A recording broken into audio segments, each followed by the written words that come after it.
على إبراهيم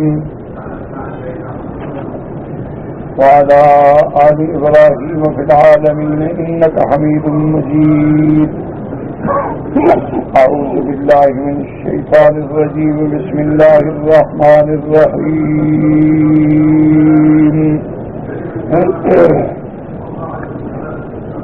وإذ بوأنا لإبراهيم مكان البيت أن لا تشرك بي شيئا وطهر بيتي للطائفين والقائمين والركع السجود.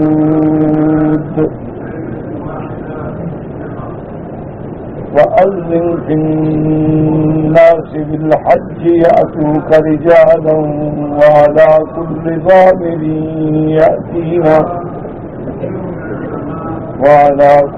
ضامر يأتين من كل فج عميق ليشهدوا منافع لهم ويذكروا اسم الله في أيام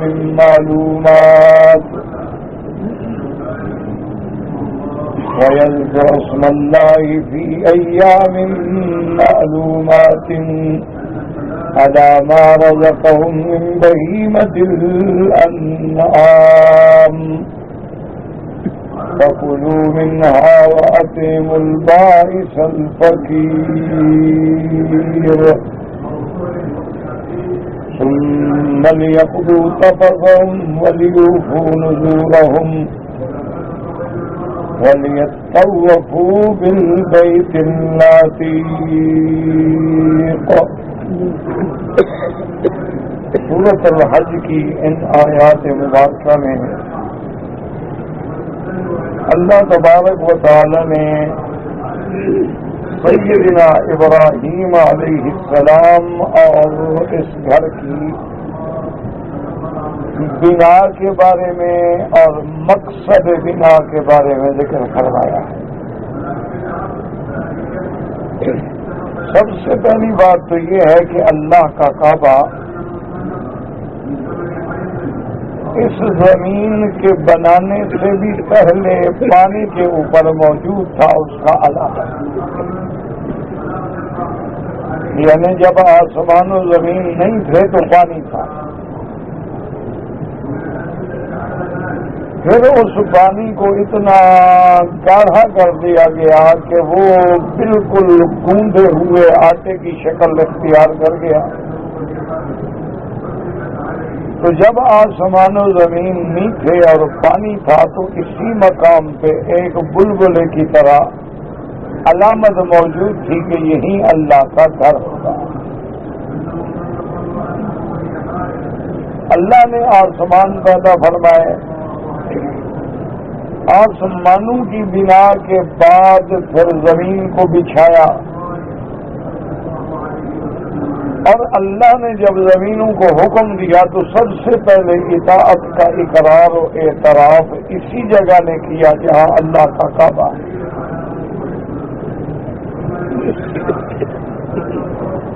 اور یہ چیز الحمدللہ آپ پڑھ چکے ہیں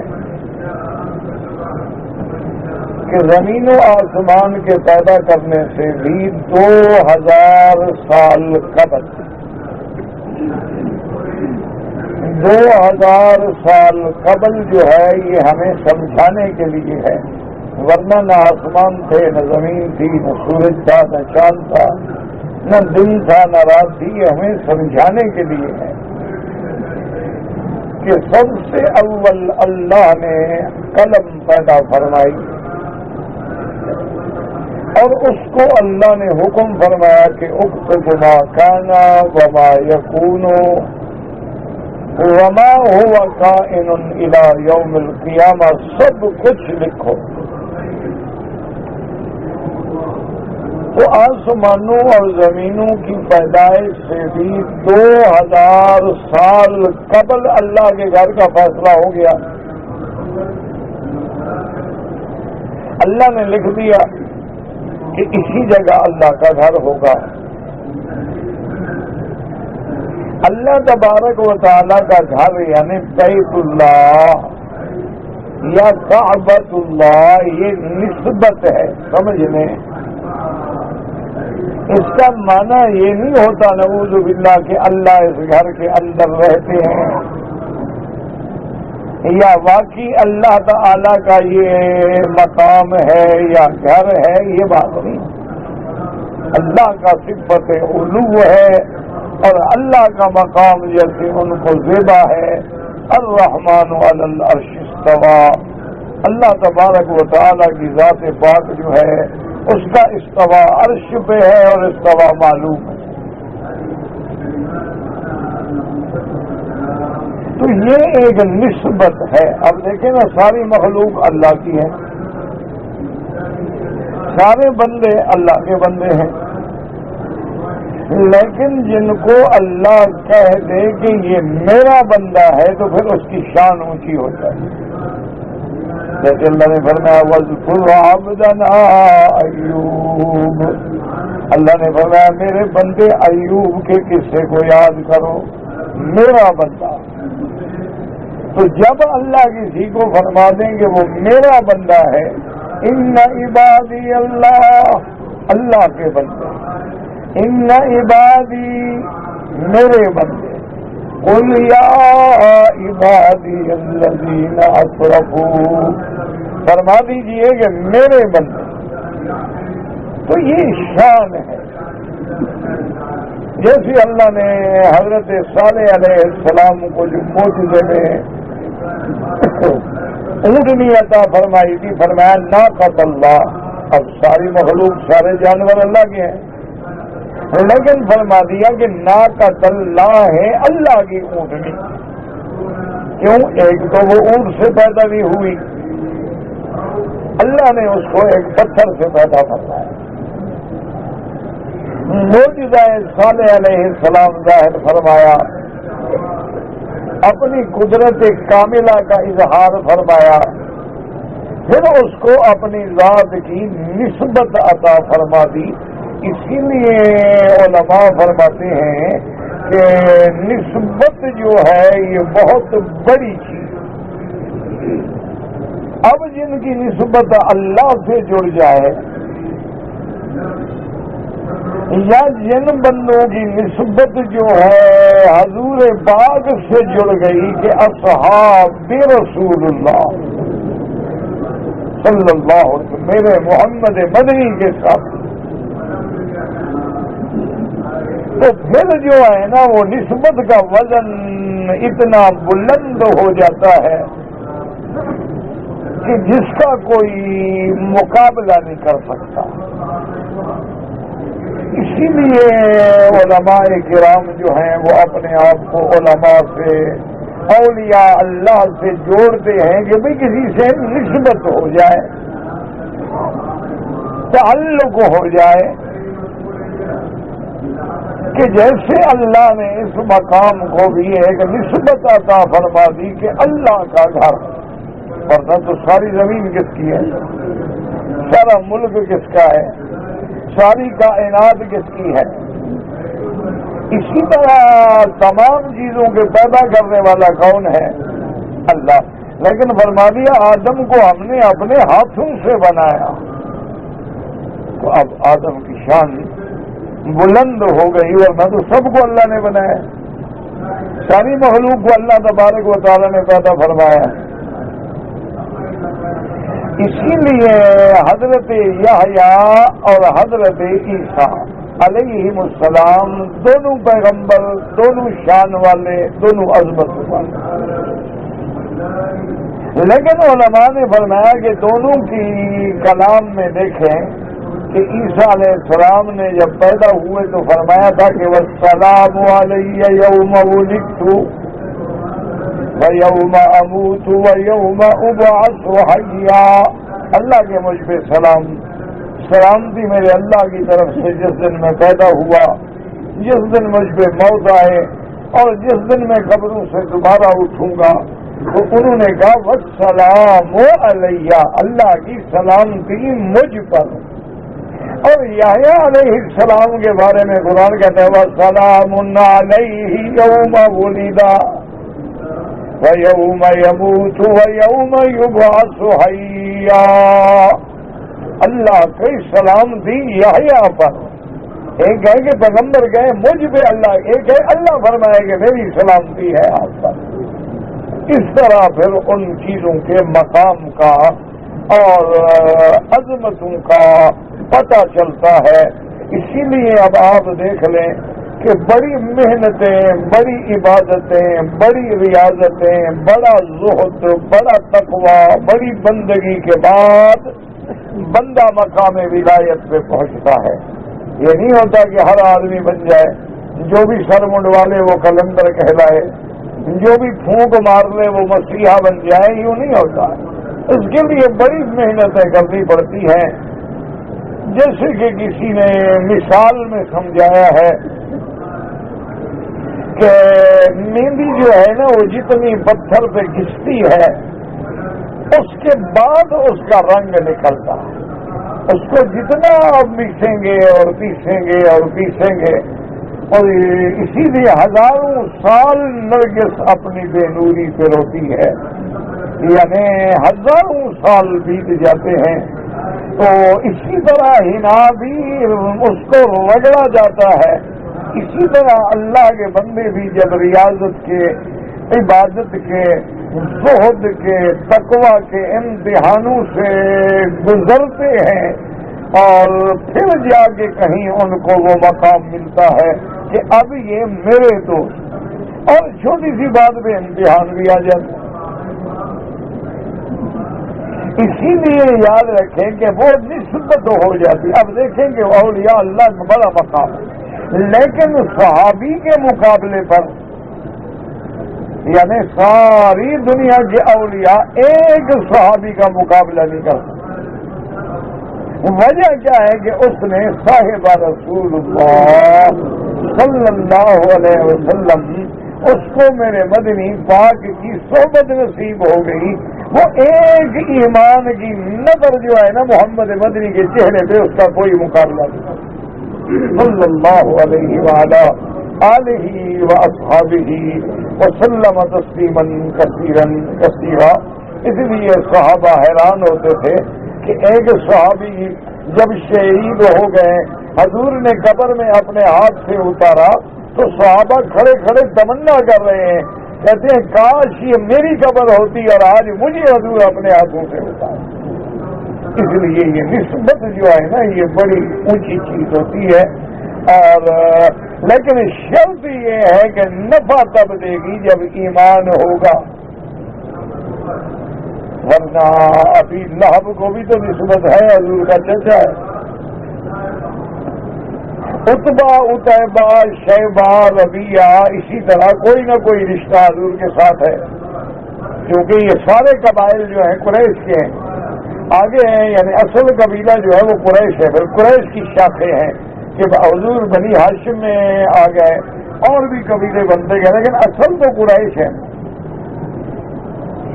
تو لیکن وہ نسبت کام نہ آئی کیونکہ ایمان نہیں تھا. حضرت نوح علیہ السلام کے بیٹے کی نسبت کام نہ آئی، ایمان نہیں تھا. لوط علیہ السلام کی بیوی کو شوہر کی نسبت کام نہ آئی، ایمان نہیں تھا. حضرت لوط علیہ السلام کی بیوی کو نسبت کام نہ آئی کہ ایمان نہیں تھا. لیکن وہ نسبت جب ایمان سے جڑ گئی تو اکرمہ رضی اللہ تعالی عنہ بن گئے. اس لیے سمجھیں کہ اللہ نے فرما جو دیا کہ بیت اللہ میرا گھر ہے، بس اتنی شان کے لیے کافی ہے.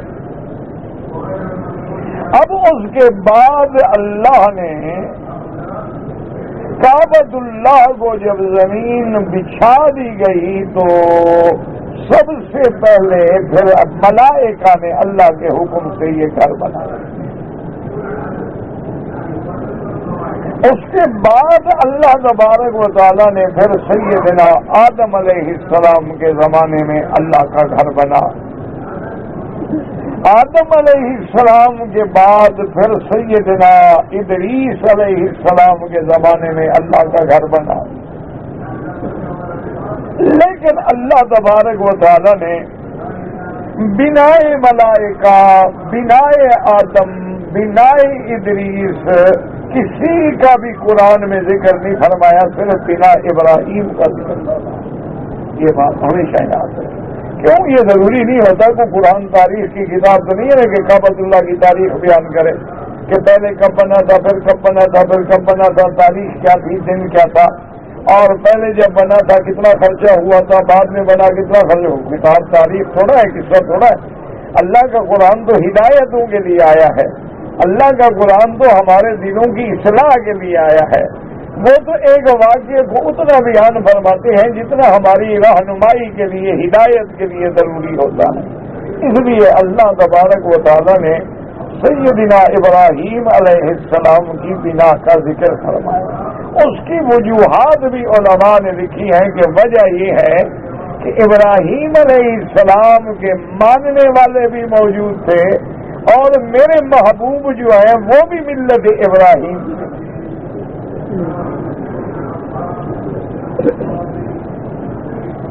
تو اس لیے اللہ تبارک و تعالیٰ نے بنا ابراہیم کا ذکر فرمایا۔ اور پھر ایک شان بھی ہے ابراہیم، سیدنا ابراہیم جو ہیں وہ ابو الانبیاء ہیں۔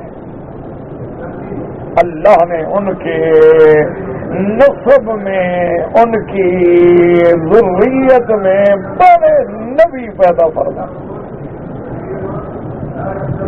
اور دوسری بات یہ ہے کہ ابراہیم علیہ السلام کو توحید کے معاملے میں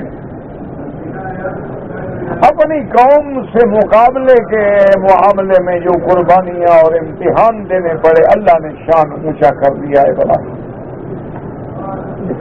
ابراہیم علیہ السلام نے بتوں کو توڑا تھا تو اللہ نے اپنے گھر سے بھی نسبت جوڑ دی۔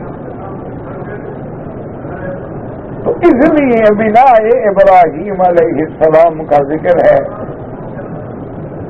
اور اس بنا کے لیے بھی ایک بہت بڑے امتحان کی بنیاد رکھی گئی کہ حضرت ابراہیم کو حکم دیا گیا کہ اپنے بیوی بچے کو چھوڑ دو۔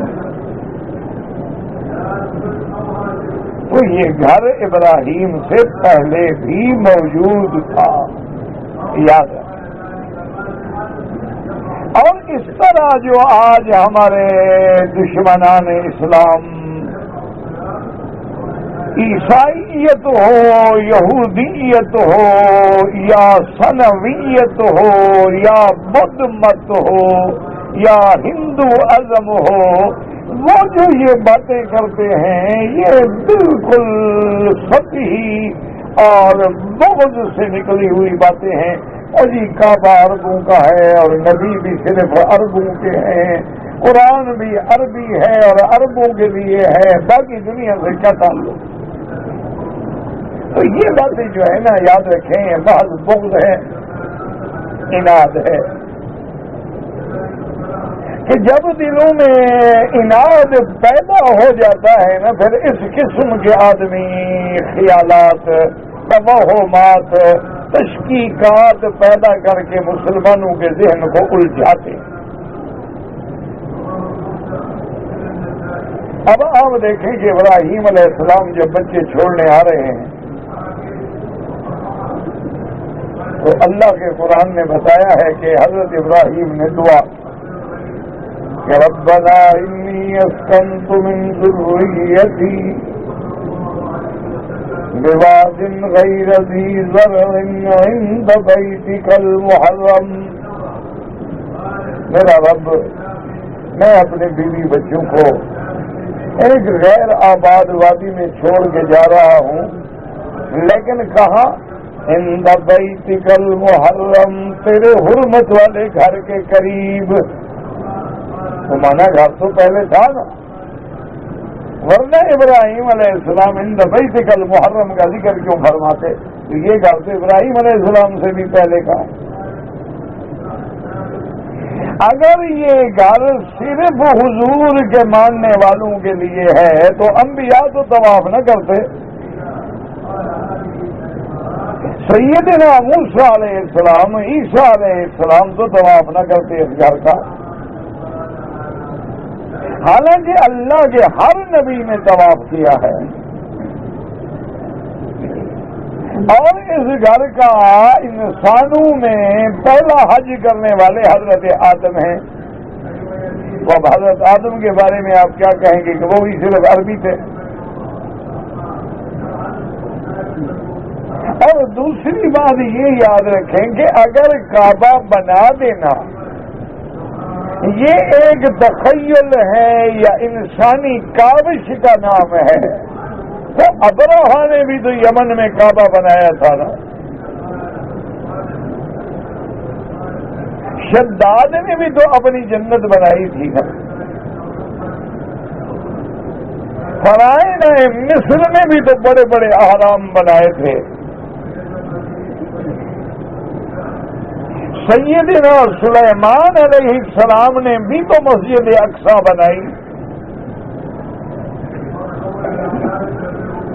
تو اگر کوئی اور مقام اس گھر کا مقابلہ نہیں کر سکا تو پھر تو اسلام کا دعویٰ سچا معلوم ہوتا ہے نا کہ یہ اللہ کا گھر ہے، یہ کسی بندو کا بنایا ہوا، بندو سے تو کام لیا گیا کہ تعمیر کر دو۔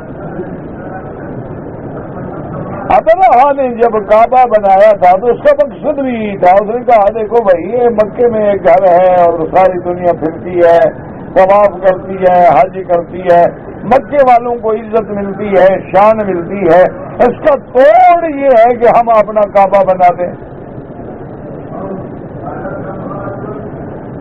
آج بھی آپ جائیں دنیا میں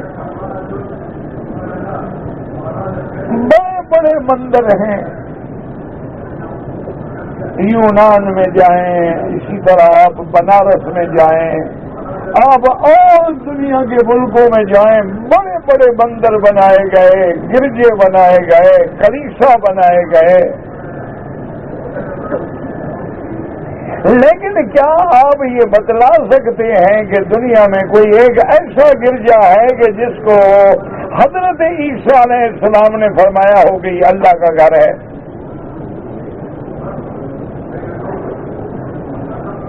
آپ بتا سکتے ہیں کہ کوئی صہیونی قوم یہودیت کا ایسا مقام ہے جس کو موسیٰ علیہ السلام نے کہا ہو کہ بھی یہ اللہ کا گھر ہے؟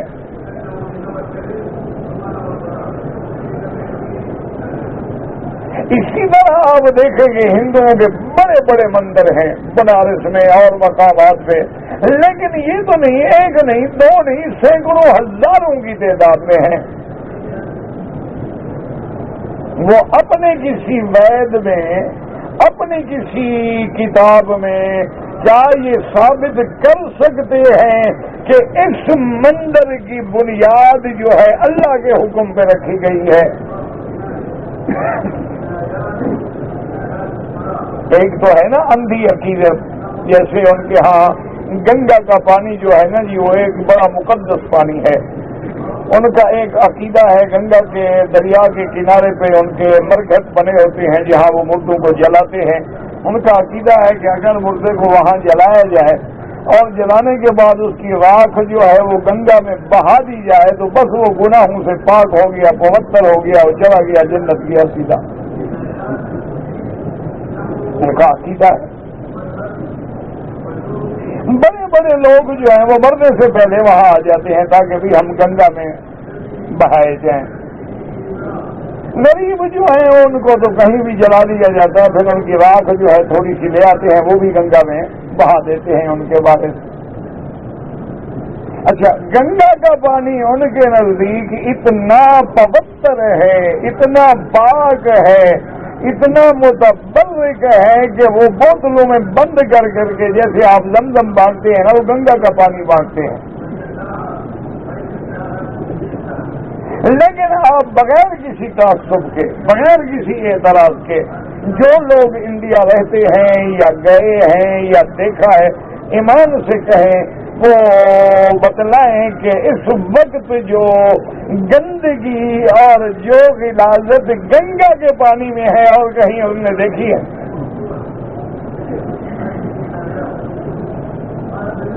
کتے بھی پیشاب کرتے ہیں، بندے بھی پیشاب کرتے ہیں، وہ راکھ بھی بہائی جاتی ہے، گندگیاں بھی ڈالی جاتی ہیں. اچھا وہاں کشتیاں ہوتی ہیں سیر کرنے کے لیے, آپ کشتی میں بیٹھ کے سیر کریں, دریا میں آگے چل جائے سارا پانی گندا ہے, گدلا ہے. او بابا تمہارا متبل ہے کہ دریا صاف تو کرو.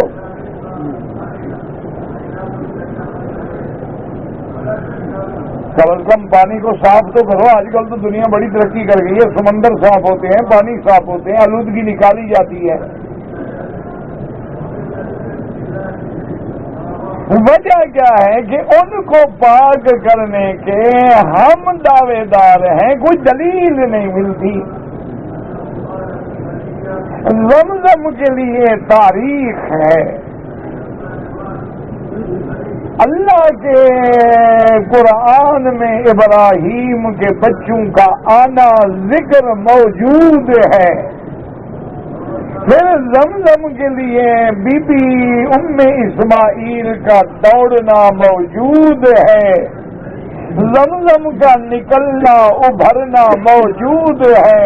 اور سب سے بڑی دلیل یہ ہے کہ ہزاروں سال گزر گئے, ایک کنویں کا پانی ہے, پیا جاتا ہے, بھرا جاتا ہے, دوسرے ملکوں میں جاتا ہے, 30 لاکھ بندہ عمرے پہ آتا ہے, 30 لاکھ حج پہ آتا ہے, اور ساری آبادی ملاؤ تو 1 کروڑ بندہ ہر سال میں بھرتا ہے, لے جاتا ہے, لیکن آج تک وہ ایک کنواں ختم نہیں ہوتا. کوئی دلیل ہے دنیا میں؟ اچھا اللہ کی شان دیکھو کہ اس زمزم پہ بھی کئی دور آئے. یہ تو اب اللہ اس حکومت کو جزائے خیر دے, انہوں نے انتظام کر دیا ہے نا بڑا, کہ جو سیل گرتی ہے طائف کے پہاڑوں سے, جبل نور سے اور دیگر پہاڑوں سے, ان کے راستے بنائے ہیں. ورنہ تو یہ سارا پانی حرم میں ہوتا تھا.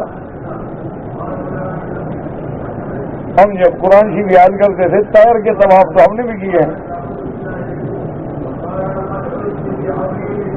سارا حرم کا پانی یہ جہاں پنکھے ہیں نا آپ کے برآمدے میں, پنکھوں سے لگا ہوا تھا. آدھا کعبۃ اللہ کا دروازہ دیکھیں کتنا اونچا ہے, لیکن یہ آدھا ڈوب گیا تھا. اچھا اور ایسی سیل تو کئی دفعہ آتی تھی نا کہ ساری کنکریاں ہوتی تھیں اور سارا فرش اکھاڑ کے لے جاتا تھا, اور پھر سارے مکے والے آتے تھے اور لوگ جمع ہوتے تھے اور اللہ کا ذکر کرتے تھے اور نئی کنکریاں بچھاتے تھے. یہ تو ہمیں بھی یاد ہے, ہم نے اپنے آنکھوں سے دیکھا.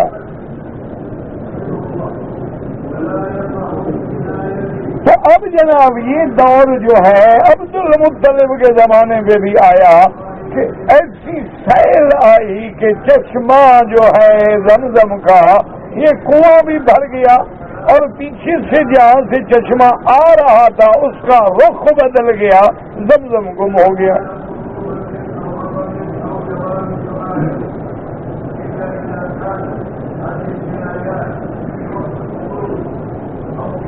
جب زمزم گم ہو گیا تو اب جناب قریش بڑے پریشان ہوئے کہ بھائی وہ پانی گم ہو گیا, تو اگر یہ مسلمانوں نے بنایا ہوتا تو قریش تو نہ پریشان ہوتے.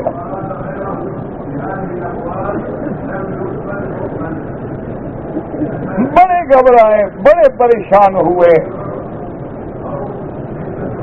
اور یہ بھی یاد رکھ لیں کہ زمزم کا پانی جو ہے جہاں کنواں مبارک ہے, ظاہر تو وہاں ہو رہا ہے, لیکن اس کا چشمہ جو ہے وہ کعبۃ اللہ کے عین نیچے سے آتا ہے,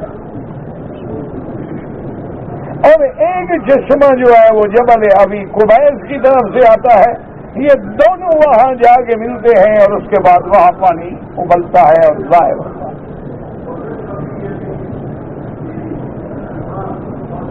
اب وہ چشمے یوں آ رہے تھے, میری سیل نے رخ موڑ دیا. اب جب رخ مڑ گیا تو زمزم ختم. اب آپ دیکھیں کہ عبد المطلب نامسلمان تھا, نہ اس نے کلمہ شریف پڑھا تھا, اور حضور پاک کی تو ابھی پیدائش بھی نہیں ہوئی تھی, پیدائش ہے تو بعثت نہیں ہوئی تھی. عبد المطلب نے آ کے کعبے کا طواف کیا. وہ اللہ کو مانتے تھے, ابراہیم علیہ السلام کو بھی مانتے تھے, کعبے شریف کا طواف بھی کرتے تھے. ایک دفعہ بچپن میں حضور گم ہوئے نا, بی بی حلیمہ لا رہی تھی اور گم ہو گیا حضور. اس وقت حضور صلی اللہ علیہ وسلم کی عمر تقریباً 4 سال یا 5 سال. تو بڑی دنیا جناب یہ عالم ہو گیا کہ سارا مکہ گھبرا گیا کہ حضور گم ہو گئے.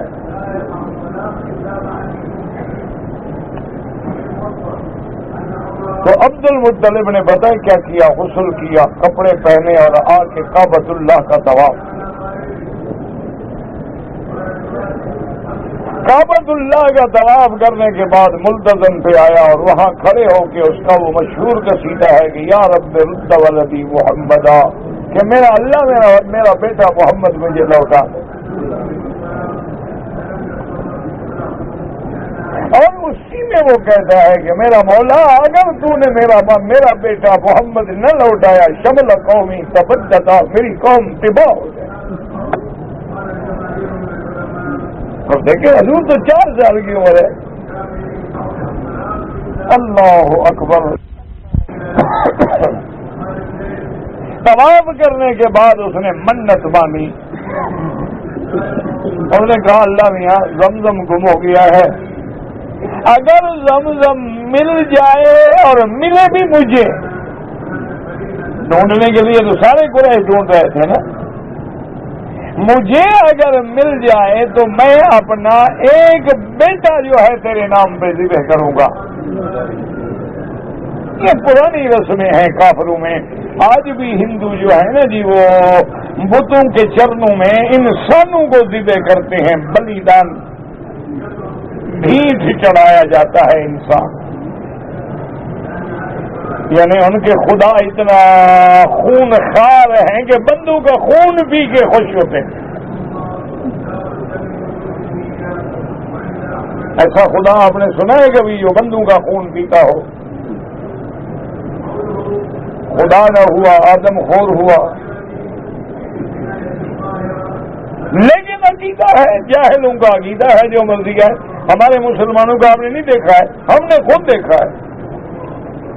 ہم نے اپنی آنکھوں سے دیکھا، میرے خیال میں سر پڑتا تھا اس وقت، تو ہم نے اپنی آنکھوں سے دیکھا کہ اونٹوں پہ کچا وہ ہوتے تھے، اپنا اونٹ اوپر لکڑی کے وہ بنائے ہوئے ہوتے ہیں، ان کے رحل جو ہیں ان میں آدمی ہیں اور اونٹوں کو سجایا گیا ہے اور ان کے گلے میں گھنٹیاں اور جھنڈیاں، اور آگے عورتیں جو ہیں سر پہ دوپٹہ نہیں، پاؤں میں جوتا نہیں، اور وہ ناچتے ہوئے جا رہی ہے. منت مانی تھی کہ پیر کی مزار سے نچنے آ ویسا.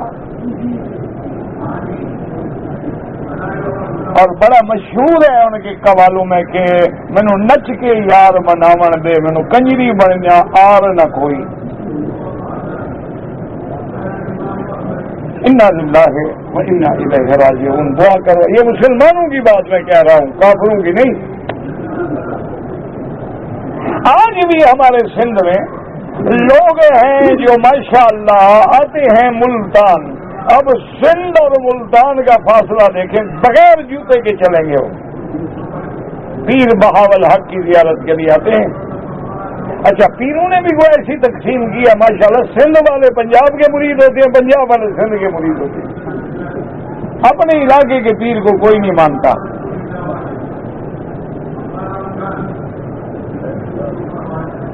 یعنی اگر یہاں والے ہیں وہ وہاں مرید ہوں گے اور ادھر والے ادھر جائیں گے. سارا پنجاب شمال کا اندر آئے گا، سارا سندھ جو ہے وہ بہاول حق زکریا ملتانی رحمت اللہ علیہ کی بازار پہ جائے گا.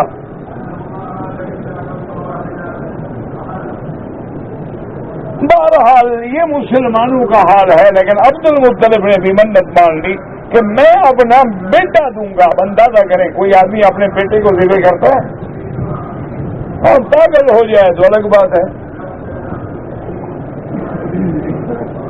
اب جناب سویا ہوا ہے عبد المطلب، خواب دیکھتا ہے. خواب میں دکھایا جاتا ہے کہ ایک آدمی نے جانور ذبح کیا. ذبح کرنے کے بعد اس کا گوشت وغیرہ اٹھا لیا اور اس کا وہ جو خون ہے اور اس کا جو بقایا جات ہیں وہاں پڑے ہیں. تو وہاں بڑے بڑے کوے اور چیلیں جو ہیں وہ آ کے بیٹھی ہیں اور وہ کھا رہی ہیں. عبد المطلب کو اشارہ کیا گیا کہ جہاں وہ کوے بیٹھے ہیں اسی جگہ کھدائی کرو.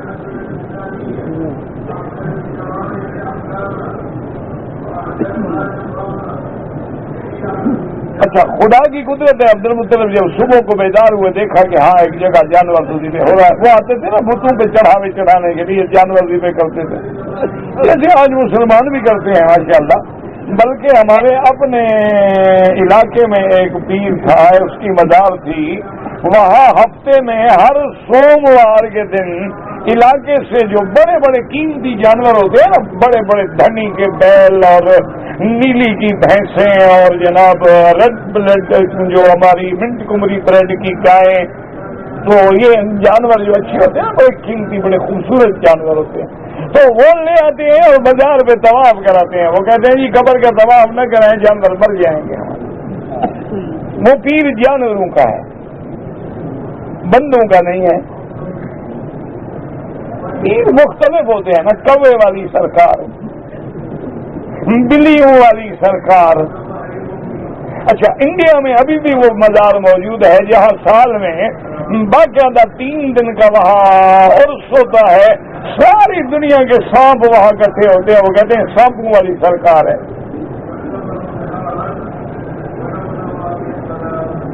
اور عقیدہ کیا ہے؟ وہ کہتے ہیں کہ آپ سو جائیں, آپ کے دائیں بائیں اوپر نیچے سب سانپ ہوں گے لیکن آپ کو ڈسیں گے نہیں. مزار پہ آئے ہوئے ہیں, پیر صاحب نے بند کیا ہوا کہ ڈسنا نہیں ہے. یہ 3 دن جو ہے نا میری مزار پہ جو ہے اس کو نہیں ڈسنا, آگے پیچھے تمہاری مرضی. جیسے ہر علاقے تقسیم ہوتی ہے نا, کہ میرے تھانے میں ڈاکہ نہ مارنا, دوسرے تھانے میں جو مرضی آئے کرو.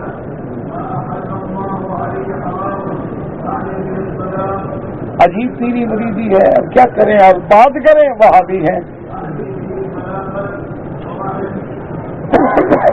عبد المطلب نے بڑے آرام سے دوسری رات تیاری کی, اپنے بیٹوں کو بلایا, ساتھیوں کو بلایا, جگہ صفا کی اور آگے کھدائی کی. کھدائی کرتے کرتے کرتے کرتے چشمے میں پہنچ گئے. اور دیکھیں کہنے کا مقصد یہ تھا کہ عبد المطلب نے جب وہ چشمہ پانی نکلا, پانی پی کا ہاں ماء زمزم, یہ زمزم ہے. یعنی زمزم کا پانی الگ پہچان ہے اس کی. حجر اسود چوری ہو گیا. چور تو چور ہوتے ہیں نا, اللہ معاف کرے, ان کے پاس چلے کعبہ لے جائے. تو حجر اسود چوری ہو کے جناب یمن کے علاقے میں حضرموت سے بھی آگے, مسد مغرب سے بھی آگے ان لوگوں نے جا کے پتھروں میں ڈال دیا. اب جناب جب اللہ نے توفیق دی تو وہاں سے اللہ پاک نے توفیق دی تو پٹھان تھا وہ جو جماعت لے کے, یہ خان ہیں ماشاءاللہ بڑے قربانیاں دینے والے, وہاں پہنچے. آسٹریلیا میں کبھی سونے کی نہ باندھ ہوئی تھی نا, تو ہمارے خان وہاں بھی اونٹ لے کے پہنچ گئے تھے. یہ قوم بڑی عجیب ہے. آج تک بھی وہاں گھانا ایکسپریس چلتی ہے, اصل میں وہ خان ایکسپریس ہے. وہ خان بگڑتے بگڑتے خانہ ہوئی, پھر گھانا ہو گئی. اصل وہ ان پٹھانوں کے نام سے ہے, خان ایکسپریس. تو بہرحال ان کا کمال ہے نا جی, کہاں ان کا علاقہ اور کہاں یمن, وہاں سے اٹھے اور مار مار کے ان کا ستیہ ناش کر دیا. ان کو مجبور کیا کہ بتاؤ کہ کدھر ہے حجر. اب پٹھان کے آگے تو پھر مسئلہ ہے نا جی. انہوں نے کہا کہ ہم نے بھی پتھروں میں ڈال دیا تھا, اب مشکل ہو گئی, پٹھان کیا کرے. وہ ان کا لطیفہ مشہور ہے نا, گاڑی میں بیٹھا ہوا تھا, ایک پٹھان کو غصہ آ گیا, سامنے جو بندہ بیٹھا تھا وہ کہتا ہے کچھ کلمہ پڑھو. اور نے کہا بھائی میں ہندو ہوں بھائی. اور نے کہا ہم نہیں جانتا ہندو ہے, پتہ نہیں تم کون ہے, بس کلمہ پڑھو. وہ بیچارہ کہے بھی میں ہندو ہوں, میں مسلمان ہی نہیں, میں کلمہ کیسے پڑھوں گا, بس کلمہ پڑھو. دوسری بات تو خان جانتا نہیں نا کہ بلوچ اور خان الٹ قوم ہے. اللہ رحمت. تو اب جب وہ غریب ڈر گیا، اس نے کہا یہ تو گیا، یہ تو یا مجھے مار دے گا۔ اس نے کہا دیکھو کلمہ پڑھو، ورنہ ابھی اٹھا کے گاڑی سے پیر پھینکی۔ اس نے کہا خان میں ہندو ہوں، مجھے کلمہ نہیں آتا، مجھے کلمہ پڑھاؤ یار۔ چلو میں پڑھتا ہوں۔ اس نے کہا کلمہ تو مجھے بھی نہیں آتا۔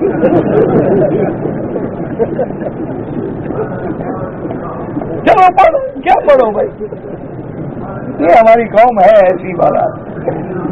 اللہ ہدایت دے، اللہ رحمت فرمائے۔ دعا کرو اللہ ان کے رخ کو دین کی طرف موڑ دے۔ اگر رخ صحیح ہو جائے نا جی تو پھر یہ اسی لیے حضور پاک نے فرمایا تھا نا کہ خیارکم فی الجاہلیت خیارہم فی الاسلام۔ جو لوگ زمانے کفر میں بڑے بڑے سورما تھے، اسلام لانے کے بعد بھی تو بڑے بڑے بطل بنے نا۔ ہم دیکھا نہیں خالد بن الولید کون ہے؟ ولید کا بیٹا ہے نا، جو مکے کا سب سے بڑا آدمی۔ اکرمہ کون ہے؟ عمرو بن ہشام ابو الحکم کا بیٹا ہے نا، پھر بطل اسلام بنا۔ ابو بکر کون ہے؟ قریش کا سب سے بڑا تاجر ہے۔ بی بی خدیجہ کون ہے؟ سب سے بڑی تاجرہ ہے۔ تو جو پہلے بڑے ہوتے ہیں اگر اللہ اسلام میں لے آئے تو اس میں بھی وہ بڑے۔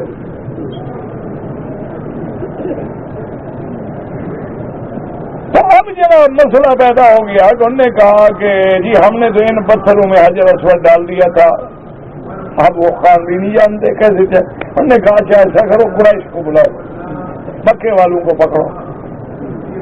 قریش کو بلایا گیا، ان کو کہا کہ حجر اسود پہچانو۔ اب دیکھو قریش نے کیسے پہچانا، تاریخ ہے، ان کو قرآن حدیث کی بات تو ہے نہیں۔ انہوں نے کہا ایسا کرے کہ آگ جلاؤ، ہر پتھر کو آگ دکھاؤ، جو پتھر آگ قبول نہ کرے وہ حجر اسود ہے۔ انہوں نے کہا وہ کیسے لگا؟ جنت کے پتھر کو آگ کیسے لگے؟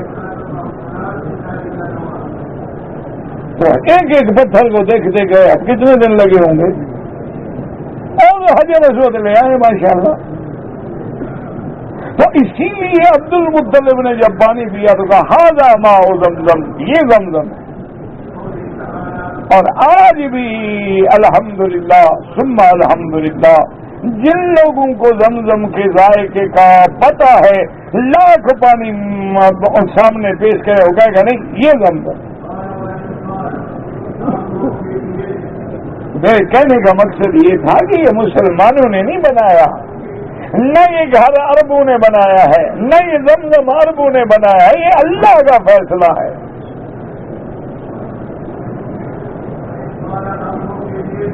تو اس لیے جناب دیکھیں کہ ابرہا نے کعبہ بنا دیا۔ اچھا ہمارے بھی کچھ بے وقوف برادری ہے بلوچ، انہوں نے بھی اپنا ایک بنایا ہے، عرفات بنایا ہے، سب کچھ بنایا ہے، ذکری فکر کرتا ہے، وہ بھی بلوچ ہیں، عقل تو نہیں ہوتا نا والا۔ وہ وہاں حج کرتے ہیں، پاگل کوہ مراد۔ تو بہر اب کچھ لوگ ان میں ٹھیک بھی ہو رہے ہیں، اللہ سب کو ہدایت کر دے، اللہ سب کو سیدھا اسلام کا رستہ نصیب فرمائے، قرآن و سنت پہ چلنے کی توفیق عطا فرمائے۔ ہم تو دعائیں کر سکتے ہیں، اور ہم کیا کر سکتے ہیں، غریب لوگ ہیں، دعاؤں کے علاوہ ہمارے پلے میں کیا ہے۔ تو اس لیے بات کو سمجھیں کہ نہ کعبہ عربوں نے بنایا ہے، نہ زمزم عربوں نے نکالا ہے، یہ وہ نرالی شان جو ملی ہے اس نسبت سے ملی کہ اللہ نے کہا میرا گھر ہے۔ اگر یہ بندوں کے بنانے سے کعبہ بن سکتا تو آج تو ساری دنیا نے کعبے بنا لیے ہوتے، لاکھوں دنیا نے گرجے بنائے، لیکن دیکھیں گرجے بک گئے، لاکھوں دنیا نے کلیسے بنائے بک گئے، لاکھوں دنیا نے مندر بنائے گر گئے، مٹ گئے، نام و نشان بھی نہ رہا۔ لیکن کعبۃ اللہ پہ کتنے ادوار آئے، کعبۃ اللہ منہدم ہو گیا، نشان باقی نہیں ہے۔ ابراہیم علیہ السلام جب بنانے کے لیے آئے تو ایک ٹیلا ہے، پتہ ہی نہیں کہ طول کتنا ہے، عرض کتنا ہے، چوڑائی کتنی ہے، نہیں پتا۔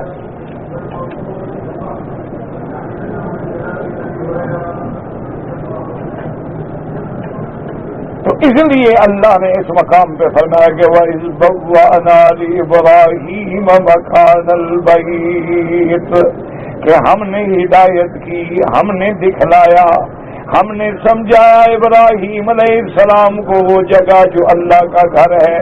ابراہیم علیہ السلام، بعض روایات میں ہے کہ اللہ نے جبریل علیہ السلام بھیج کے ابراہیم علیہ السلام کو تعلیم دی کہ اتنا طول، اتنا عرض، اتنا اونچا، یہ میرے گھر کی علامت ہے، یہ میرے گھر کی جگہ ہے۔ اور بعض مورخین نے لکھا ہے کہ اللہ نے فرمایا ابراہیم ہم بادل کا ٹکڑا بھیج دیتے ہیں، جتنا سایہ ہو سمجھو وہ جگہ میرے گھر کی ہے۔ وَإِذْ بَوَّأْنَا لِإِبْرَاهِيمَ مَكَانَ الْبَيْتِ، اور اس گھر کے بنانے کی اصل بنا کا مقصد کیا ہے کہ اللہ تشرک بھی شیئا، ابراہیم میری ذات کے ساتھ شرک نہ ہو، یہ میرا گھر تو ہے لیکن یہ گھر کچھ نہیں دیتا، جو مانگنا وہ گھر والے سے مانگنا ہے۔ گھر تو میں نے بنا دیا ہے، طواف اس کا کریں گے لیکن حکم خدا ہوگا، بوسہ حجر اسود پہ دیں گے لیکن حکم خدا ہوگا۔ اس لیے میرے مدنی پاک نے سب سے پہلے جب بوسہ دیا تو باقاعدہ روایات میں موجود ہے، آپ نے فرمایا کہ انکا حجر، تم ایک پتھر ہو، نفع نقصان نہیں دے سکتے ہو، اگر میرے اللہ کا حکم نہ ہوتا تو میں تجھے کبھی بوسہ نہ دیتا۔ پھر یہ وہی الفاظ ہیں جو حضرت عمر نے دہرائے تھے کہ الا انکا حجر لا تنفع ولا تضر، تم ایک پتھر ہو، تم نفع نقصان کے مالک نہیں ہو، میں تو تمہیں اس لیے بوسہ دیتا ہوں کہ قبلک رسول اللہ، کہ تمہیں میرے مدنی محمد مصطفیٰ نے بوسہ دیا ہے۔ اس سے پتہ لگ گیا کہ مسلمان پتھروں کا پجاری نہیں، مسلمان کعبے کا پجاری نہیں، مسلمان اس چار دیواری کا پجاری نہیں۔ اگر پتھروں کا پجاری ہوتا تو کبھی مسجد اقصی کی طرف نماز نہ پڑھتا اور کبھی مسجد اقصی کو چھوڑ کے اس گھر کی طرف نماز نہ پڑھتا، اور طواف کرنے کے بعد ملتزم پہ کھڑے ہو کے یہ کہتا کہ اے کعبہ مدد کر، اے گھر مدد کہتا یا رب البیت العتیق، اس گھر کا رب ہماری مدد کر۔ اسی لیے اب دیکھیں کہ حرم اونچا ہو گیا ہے، کعبہ نیچے رہ جاتا ہے، ہوائی جہاز میں نماز پڑھتے ہیں کعبہ نیچے رہ جاتا ہے۔ اس سے ہمیں سمجھ آیا کہ ہم پتھروں کے پجاری نہیں، ہم دیوتا کے پجاری نہیں، ہم مندروں کے پجاری نہیں، ہم تو اس کے حکم کے تابع ہیں۔ فَوَلِّ وَجْهَكَ شطر المسجد الحرام، اس لیے بنا کعبہ کا پہلا سبق یہ ہے، یاد رکھو ابراہیم تو نبی ہے، ابراہیم تو توحید کا امام ہے، لیکن اللہ فرماتے اللہ تشرک بھی شیئا، ابراہیم میری ذات کے ساتھ کسی چیز کو شریک نہ کرنا، یہ نہ ہو کہ کعبے کی بنا کے بعد اس کعبے کی عبادت شروع ہو جائے۔ عبادت صرف اس ذات کی ہے جو وحدہ لا شریک ہے، اس لیے ہم اسی کا کلمہ پڑھتے ہیں۔ اس لیے جب طواف شروع کرتے ہیں تو حکم ہے کہ بسم اللہ اللہ اکبر، پہلے اللہ کی بڑائی کرو۔ گھر کیا ہے؟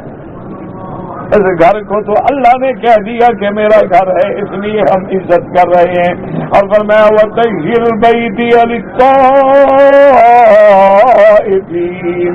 اور ابراہیم پاک کرو اس گھر کو للطائفین، طواف کرنے والوں کے لیے۔ اس لیے علماء نے لکھا ہے کہ مکے میں رہنے کے بعد نفلی عبادتوں میں سب سے افضل عبادت جو ہے وہ طواف ہے، کیونکہ آپ نماز ہر جگہ پڑھ سکتے ہیں، قرآن ہر جگہ پڑھ سکتے ہیں، تہجد ہر جگہ پڑھ سکتے ہیں، لیکن طواف کسی جگہ نہیں کر سکتے۔ اس لیے اللہ نے یہاں طواف والوں کا ذکر پہلے فرمایا، وَطَهِّرْ بَيْتِيَ لِلطَّائِفِينَ، طواف کرنے والے، وَالْقَائِمِينَ، کھڑے ہو کے عبادت کرنے والے، وَالرُّكَّعِ السُّجُودِ، رکوع کرنے والے، سجود کرنے والے۔ اور ابراہیم، یہ گھر میں نے عربوں کے لیے نہیں بنایا، فرمایا وَأَذِّن فِي النَّاسِ بِالْحَجِّ، اللہ نے یہ نہیں فرمایا کہ عربوں میں اعلان کر دو، مکے والوں میں اعلان کر دو، مدینے والوں میں اعلان کر دو، فرمایا نہ ساری مخلوق میں اعلان کر دو حج کا۔ میرا اللہ، میری آواز کیسے پہنچے گی؟ اللہ نے فرمایا خلیل، آپ میرے حکم کی تعمیل کریں، آواز دینا تیرا کام ہے لیکن پہنچانا تو میرا کام ہے۔ وَأَذِّن فِي النَّاسِ بِالْحَجِّ يَأْتُوكَ رِجَالًا، اور لوگ پیدل بھی آئیں گے، وَعَلَى كُلِّ ضَامِرٍ، اور دبلی دبلی کمزور اونٹنیوں پہ بھی آئیں گے، یَأْتِينَ مِن كُلِّ فَجٍّ عَمِيقٍ۔ اس لیے علماء نے لکھا، اللہ نے پیدل والوں کا ذکر پہلے فرمایا، سواری والوں کا ذکر بعد میں فرمایا ہے، لہذا پیدل حج کرنا جو ہے وہ سواری سے افضل ہے۔ اس لیے علماء لکھتے ہیں آج ساری دنیا سے بندہ پیدل تو نہیں آ سکتا، لیکن کوشش کرے کہ مکے سے مینا پیدل چلا جائے، عرفات پیدل چلا جائے، عرفات سے مزدلفہ پیدل آ جائے، یا مینا سے مکہ پیدل آ جائے، تاکہ پیدل ہونے کا اجر اور ثواب بھی نصیب ہو جائے۔ دعا کریں اللہ ہمیں بھی نصیب کرے اور آپ لوگ نصیب۔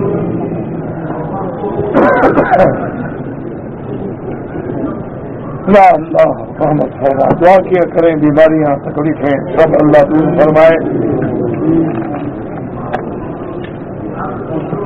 اگر کسی آدمی کا صفا مروا دوڑتے ہوئے وضو ٹوٹ جائے کوئی حرج نہیں، بغیر وضو کے بھی صفا مروا دوڑ سکتا ہے، بغیر وضو کے دوڑ لے کچھ نہیں ہوتا۔ اگر عمرے کی حالت میں کسی کے دانت سے خون نکل آئے کوئی بات نہیں، بس کلی کرو خلاص، کوئی حرج نہیں۔ حج کے موقع پر احرام کی حالت میں مزدلفہ سے اگر فجر کی نماز سے پہلے نکلیں تو حنفی مسلک میں دم دینی ہوگی، ہاں، کیونکہ وہاں وقوف جو ہے امام ابو حنیفہ رحمۃ اللہ علیہ کے نزدیک واجب ہے، یعنی اگر بغیر عذر کے بیمار ہے، بیوی بچے ہیں، چھوٹے بچے ہیں، ملازم ہے، وہ نکلا ہے دم نہیں ہے، لیکن کوئی عذر نہیں ہے اور فجر کی نماز مزدلفہ میں نہیں پڑھی تو دم ہو جائے گا۔ طواف کے دوران میں جیسے چل رہے ہیں اسی طرح ادب سے چلیں اور نظر نیچے رکھیں۔ کہتے جی کہ یہاں ہوٹلوں پہ جو مرغی ملتی ہے مجھے کیا پتا ہے، اگر باہر سے آتی ہے تو کوئی اعتبار نہیں، اگر مقامی ہے وہ خالص حلال ہے انشاءاللہ، جیسے وطنی ہے، فقیہ ہے اور ہے۔ اب تو یہاں ماشاءاللہ بہت بڑے بڑے پولٹری فارم ہیں نا، لیکن جو باہر سے آئے اس کا کیا بھروسہ ہے، وہ لکھ دیں گے کہ ٹھیک ہے، لیکن انسان کیسے بھروسہ کرے؟ آج مسلمانوں پہ بھروسہ نہیں ہے تو کافروں پہ بھروسہ کیسے؟ ہمارے ہاں جب اپنا گوشت وغیرہ مہنگا ہو جاتا ہے نا تو کوئی مردہ جانور کوئی سب ملا دیتے ہیں، کبھی گدھا کھلا دیتے ہیں، کبھی کتے کھلا دیتے ہیں، کئی پکڑے گئے، مقدمے ہوئے، چلان ہوئے۔ میں بہت بڑی مشکل میں ہوں، حسبنا اللہ و نعم الوکیل پڑھا کرو، اور میں تو بھائی کوئی پیر شیر تو ہوں نہیں، نہ مجھے کوئی چلے آتے ہیں نہ وظیفے آتے ہیں، بس یہ اللہ کے قرآن کا کلمہ ہے جو ہر پیغمبر نے مصیبت میں پڑھا ہے، مشکل میں پڑا ہے اور اللہ نے مشکل حل کی ہے۔ حسبنا اللہ و نعم الوکیل، چلتے پھرتے اٹھتے بیٹھتے، بعض علماء کہتے ہیں 300 دفعہ پڑھو، بعض کہتے ہیں 500 دفعہ پڑھو، بہرحال وہ تو بزرگ ہیں، وہ جانتے ہوں گے، لیکن میرا مشورہ یہ ہے کہ جتنا ہو سکے پڑھو، 1000 ہو 2000 ہو، وضو ہے نہیں ہے، سڑک پہ چلتے پھرتے ہر وقت زبان پہ آ جائے حسبنا اللہ و نعم الوکیل، اسی کی ذات پہ یقین ہوگا، دیکھو کہ مصیبتیں اور مشکلیں سے اڑ جائیں گی انشاءاللہ۔ صلاۃ تسبیح پڑھنا ٹھیک ہے، ضعیف حدیث میں ہے، لیکن فضیلت کے لیے فرق کوئی بات نہیں۔ تسبیح اگر کسی نے سجدے میں پڑھی ٹھیک ہے، کوئی مسئلہ نہیں۔ اگر امام کے پیچھے تسبیحات بھول گئی کوئی حرج نہیں، نماز پھر بھی ٹھیک ہے۔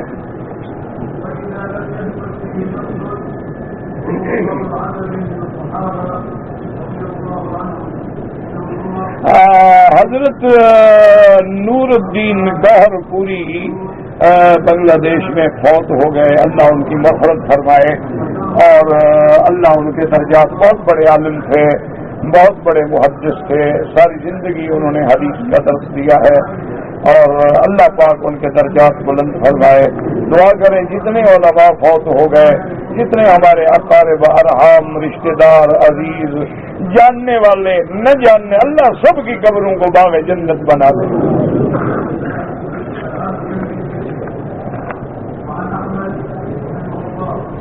ہمارے بھائی کی انتقال ہو گیا، ان کے 4 بچے ہیں، بڑا لڑکا 13 سال کا ہے، ان کی بیوی عمرہ اپنے بچوں کے ساتھ آ جائے، کوئی بات نہیں۔ عدت خاوند کے مرنے کے بعد شروع ہوگی، 4 مہینے 10 دن تو وہ گھر سے نہیں نکل سکتی، عدت گزارنے کے بعد اولاد موجود ہے ماشاءاللہ، 13-14 سال کا بچہ تو آج کل جوان ہوتا ہے، وہ تو پرانا وقت تھا جب 15-16 سال لگتے تھے، آج تو انٹرنیٹ کی وجہ سے 10 سال کے بچے بالغ ہو جاتے ہیں۔ کہتے جی کہ جب اللہ کے قرآن کی آیت اترتی تھی، جبرائیل علیہ السلام وحی لے کے آتے تھے، حضور لکھتے تھے، لکھنے کی ضرورت ہی نہیں، اللہ نے فرمایا ہم پڑھا دیں گے، آپ کبھی بھولیں گے ہی نہیں، سنقرئک فلا تنسى، فرمایا آپ زبان مبارک کو بھی حرکت نہ دیں، انا علینا جمعہ قرآن، ہم آپ کے سینے میں جمع کر دیں گے، ہم محفوظ کر دیں گے۔ اللہ نے محفوظ کر دیا، حضور نے صحابہ کو پڑھا دیا، صحابہ نے قیامت تک کے لیے دنیا کو پہنچا دیا۔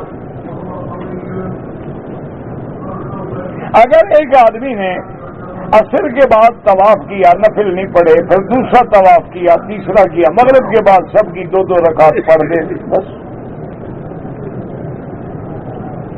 بیت اللہ میں جو نیت کرتے ہیں 4 رکعت فرض حاضر بیت اللہ، یہ کوئی ضرورت نہیں، نہ حاضر بیت اللہ نہ غیر حاضر بیت اللہ، دل میں نیت ہے اللہ اکبر، بس۔ اللہ نہیں جانتے کہ تم حاضر ہو یا غیر حاضر ہو۔ فجر کی نماز کا وقت سورج نکلنے تک ہوتا ہے، نماز عصر کے بعد افضل یہ ہے احناف کے نزدیک کہ کوئی نماز نہ پڑھے، مغرب کے بعد پڑھے، باقی ائمہ کے نزدیک حرم میں جائز ہے۔ اگر کوئی زندہ رشتہ دار ہیں، آپ اپنے لیے طواف کرو، اپنے لیے عمرہ کرو، ان کے لیے بعد میں دعا کر لو۔ کیمرے والا موبائل رکھنا جائز ہے، استعمال غلط کرو گے تو حرام ہے، جائز کرو گے تو حلال ہے، بات تو استعمال پہ ہے نا۔ اب آپ کے پاس لائٹر ہے، آگ جلائیں کھانا پکانے کے لیے، لیکن کسی کے گھر کو آگ لگا دو یا سگریٹ جلاؤ تو حرام ہے۔ احرام کی حالت میں عورت کپڑا آگے لٹکا دے، چہرے کو بھی نہ لگے، پردہ بھی قائم رہے، یدنین علیہن من جلابیبہن۔ میں انڈیا سے عمرے کی نیت سے آیا تھا، لیکن احرام جدے سے باندھا، پھر دم پڑ گئی، اور جب احرام جدے سے باندھا ماشاءاللہ تو انڈر ویئر بھی پہنے رکھا ماشاءاللہ، تو کام تو پکا ہو گیا، ایک اور دم بھی پڑ گئی۔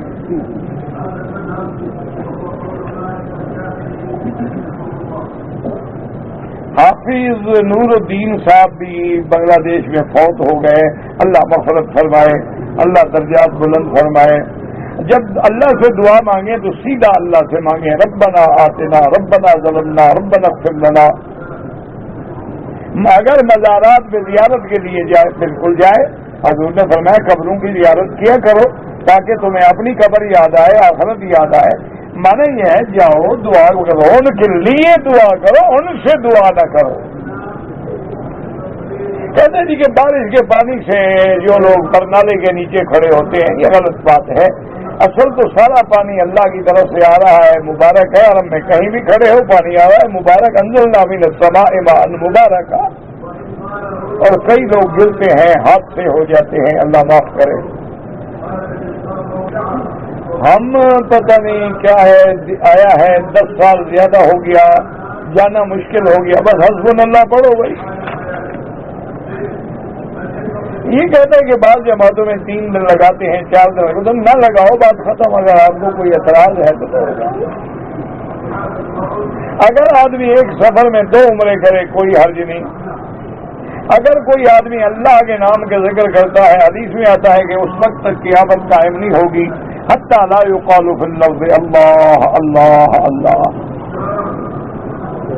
کہتے جی آپ جب آتے ہیں درس کے لیے تو سلام نہیں کرتے، آپ نہیں سنتے تو میں کیا کروں؟ میں تو کرتا ہوں۔ اب سب کو جا کے کہوں گی السلام علیکم جی، السلام علیکم، بس وہی شاہ تک ملتا ہی رہوں۔ اچھا جی، زمزم کی علاوہ زمزم ہو یا کوئی پانی ہو بیٹھ کے پیئے، لیکن زمزم اگر کھڑے ہو کے بھی پی لو تو جائز ہے۔ ربنا تقبل منا انک انت السمیع العلیم۔